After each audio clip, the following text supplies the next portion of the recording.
জীবে প্রেম করে যেই জন সেই জন সেবিছে ঈশ্বর। পথকুকুর এবং তাদের ছানাদের প্রতি ভালোবাসার এক অনন্য চিত্র ধরা পড়ল উত্তর ডাঙ্গাপাড়ার এলাকাবাসীর চোখে।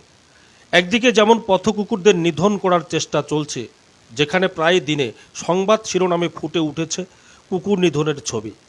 অপরদিকে সেই পথকুকুর এবং ছানাদের জন্মদিন উপলক্ষে ভাত মাংস খাওয়ালো ১৩ বছরের এক বালক।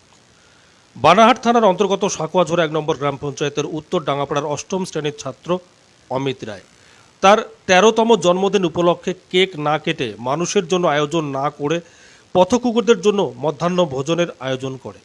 খাবারের মেনুতে ছিল মাংস ভাত।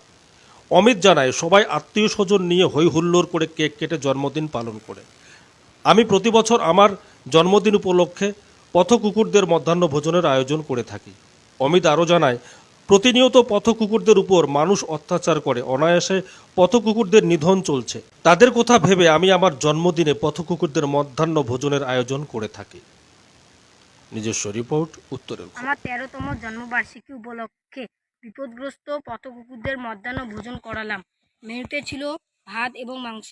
সাকুয়াঝোড়া ১ নং গ্রাম পঞ্চায়েত উত্তর ডাঙ্গাপাড়া এলাকায় ২৫৫টি কুকুরকে মধ্যাহ্ন ভোজন করালাম।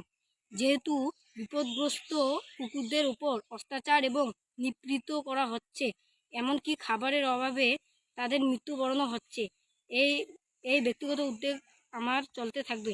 আমার নাম অমিত রায়।